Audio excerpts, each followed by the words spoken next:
আসসালামু আলাইকুম এভরিওয়ান। আশা করি সবাই অনেক বেশি ভালো আছেন। আজকে আমি আমার রেসিপিতে রেখেছি আলু ও সুজির সমন্বয়ে মুচমুচে এক মজাদার বিকালের নাস্তা বা বাচ্চাদের স্কুলের টিফিন রেসিপি। তো চলুন আমি আমার মূল রেসিপিতে চলে যাই কিভাবে এটি তৈরি করেছি। এখানে নিয়েছি ১ কাপ সুজি। অবশ্যই সুজির মেজারমেন্ট অনুযায়ী অন্যান্য উপকরণ কিন্তু এড করতে হবে। তো মেজারমেন্ট গুলো মনে রাখবেন অবশ্যই। এখানে নিয়েছি আমি ৪ টা আলু। আলুগুলো আমি সিদ্ধ করে খোসাটা এভাবে ছাড়িয়ে নিয়েছি। অবশ্যই কিন্তু আলুটা ঠান্ডা করে নিতে হবে। এখানে আমি নিয়েছি একটি প্যান। প্যানটা গরম হয়ে গেলে নিয়ে নেব ১ চা চামচ ঘি।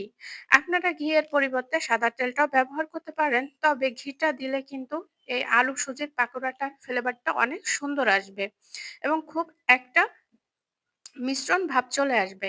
এখানে আমি এই ঘিয়ের ভিতরে দিয়ে দিব সুজিটা। তো সুজিটা দেওয়ার পরে কিন্তু সুজিটা অনেকটা দলা বেঁধে যাবে। ভয়ের কোনো কারণ নেই। এভাবে নাড়তে-চাড়তে সুজিটা কিন্তু পূর্বের অবস্থায় ফিরে আসবে। অর্থাৎ আগে যেরকম ছিল সুজি ঝরঝরে সেরকম একটা ঝরঝরে পর্যায়ে চলে আসবে। তো যখন এরকম ঝরঝরে পর্যায়ে চলে আসবে তখন এখানে আমি এড করে দিব পানি। এখানে আমি অল্প করে পানি আ নিয়ে নিচ্ছি। কেননা একবারে পানি দিলে পানির পরিমাণটা বেশি হতে পারে। তাই আমি অল্প করে পানিটা এড করে নিচ্ছি। তবে পানির পরিমাণটা আমি আপনাদের বলে দিব। তো পানিটা দেওয়ার পরে এভাবে সুজিটা আ খুব ভালোভাবে বাইন্ডিং করে নিব। তো দেখতেই পারছেন সুজিটা কতটা বাইন্ডিং এ চলে আসছে। আমি এখানে কিন্তু ১.৫ কাপ পানি ব্যবহার করেছি। অর্থাৎ ১ কাপ সুজি নিয়েছি এবং ১.৫ কাপ পানি ব্যবহার করেছি। তো পানিটা দেওয়ার পরে সুজিটা দেখতেই পারছেন কত সুন্দর একটা স্মুথলি বাইন্ডিং চলে আসছে। তো এভাবে মিডিয়াম টু হাই তে চুলার আঁচটা রেখে আমি সুন্দর একটা সুজির ডো তৈরি করে নিব। এখানে কিন্তু সুজিটা অলরেডি 90% সিদ্ধ হয়ে গেছে। তো এটা আমার অলরেডি হয়ে গেছে। আমি আলাদা একটা পাত্রে এটা নামিয়ে নিব। খুব একটা গরম ভাব আছে। সুজিটা কিন্তু অলরেডি 90% সিদ্ধ হয়ে গেছে। দেখতেই পারছেন কতটা সফট এবং একটা সুন্দর একটা ডোতে পরিণত হয়েছে। তো এখানে আমি সবগুলো উপকরণ আস্তে এড করে দিব। এখানে আমি আমার সিদ্ধ করা আলুটা এভাবে একটা গ্রেটারের সাহায্যে গ্রেট করে নিব। এখানে কিন্তু কোনো প্রকার আলুর দলাটা থাকবে না। এভাবে গ্রেট করে নিতে হবে। তো এখানে আমি এক করে সবগুলো আলু এভাবে গ্রেট করে নিব। দেখতেই পারছেন আলুর গ্রেটটা আ কিভাবে হয়েছে। তো অলরেডি আমার সবগুলো আলু এভাবে আমার গ্রেট করা হয়ে গেছে।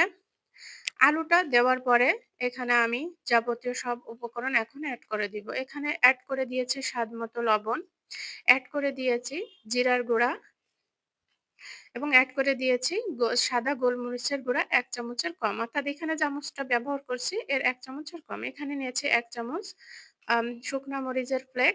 শুকনা মরিচটা আমি ভেজে এভাবে ফ্লেক করে নিয়েছি। এখানে ১ চা চামচ পেঁয়াজ এবং ১ চা চামচ আদা রসুন বাটা। এখানে আমি একটু অতিরিক্ত স্বাদের জন্য দিয়ে দিব চিলি সস। তো হাতের কাছে এটা না থাকলে আপনারা স্কিপ করতে পারেন। সসটা দেওয়ার পরে সবগুলো উপকরণ আমি হাতের সাহায্যে খুব ভালোভাবে মিশিয়ে নিব।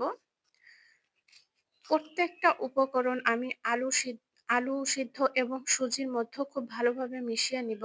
খুব সুন্দর একটা পাকোড়ার ডো তৈরি করে নিব। দেখতেই পারছেন কতটা স্মুথ হয়ে গেছে এভাবে মিশ্রণ করাতে।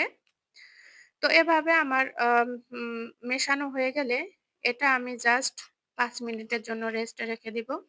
তো ৫ মিনিটের পর আমি ফিরে আসছি। দেখতেই পারছেন কতটা বাইন্ডিং হয়েছে। আলু সিদ্ধ এবং সুজির অন্যান্য উপকরণ সবগুলো মিশে সুন্দর একটা বাইন্ডিং এ পরিণত হয়েছে। তো এখান থেকে আমি কিছু পরিমাণ আ আ ডো নিয়ে এভাবে হাতের সাহায্যে লম্বা সাইজের একটা আলু সুজির পাকোড়া তৈরি করে নিব। তো আপনারা চাইলে যেকোনো আ ডিজাইনের পাকোড়া শেপ তৈরি করে নিতে পারেন। তো আমি এভাবে করে প্রত্যেকটা আলু ও সুজির পাকোড়া শেপ গুলো তৈরি করে নিব। আপনারা আপনাদের ইচ্ছামতো যেকোনো শেপ কিন্তু তৈরি করে নিতে পারেন। এই পাকুড়া, এই আলু সিদ্ধ সুজির পাকুড়াটা খেতে কিন্তু অসম্ভব মজাদার। এখানে কিন্তু অলরেডি আমার সবগুলা আলু সুজির পাকুড়া তৈরি করা হয়ে গেছে। দেখতেই পারছেন। তো এখন আমি এই সবগুলা আম পাকুড়া আমি ভেজে নিব তেলে। তার জন্য আমি একটি প্যান নিয়েছি। প্যানটা আমি হাই হিটে গরম করে নিয়েছি। তেলটাও আমি হাই হিটে গরম করে নিব এবং আলু ও সুজির পাকুড়াগুলোও আমি হাই হিটে এখানে ভেজে নিব। কেননা আ আলু এবং সুজি কিন্তু অলরেডি আমার সিদ্ধ করা। তো খুব বেশি এখানে অল্প আঁচে জাল দিয়ে আমাদের পাকুড়াটা ভাজা লাগবে না। হাই হিটে পাকুড়াটা আমি ভেজে নিব। পছন্দ মতো একটা কালার না আসা পর্যন্ত কিন্তু এই পাকুড়াটা আমরা ভেজে নিব। তো এভাবে উল্টিয়ে পাল্টিয়ে আমি প্রত্যেকটা পাকোড়া নেড়েচেড়ে নিব। এখানে কিন্তু কোনো পাকোড়াটাই কারোর গায়ের সাথে কেউ লেগে নেই। তো এক পাশ অলরেডি হয়ে গেছে। এভাবে আমি প্রত্যেকটা পাকোড়া আ পাশ উল্টিয়ে দিব। দেখতেই পারছেন কত সুন্দর ডুবো। খুব সুন্দর একটা টেক্সচার চলে আসছে। তো এভাবে আমি নেড়েচেড়ে উভয় পাকোড়াগুলো সুন্দর একটা কালার তৈরি করব। যেন উভয় পাকোড়াগুলো একই রকম কালার হয়।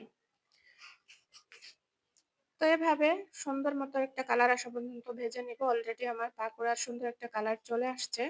এ পর্যায়ে এটা আমি তুলে নিব। ইতিমধ্যেও কিন্তু আমার অলরেডি সবগুলা পাকোড়া এভাবে আমি ভেজে নিয়েছি। দেখতে কতটা লোভনীয় হয়েছে সেটা আপনারা দেখেই বুঝতে পারছেন। তো এখন এটা আমি আপনাদের একটু ডেকোরেশন করে দেখাবো।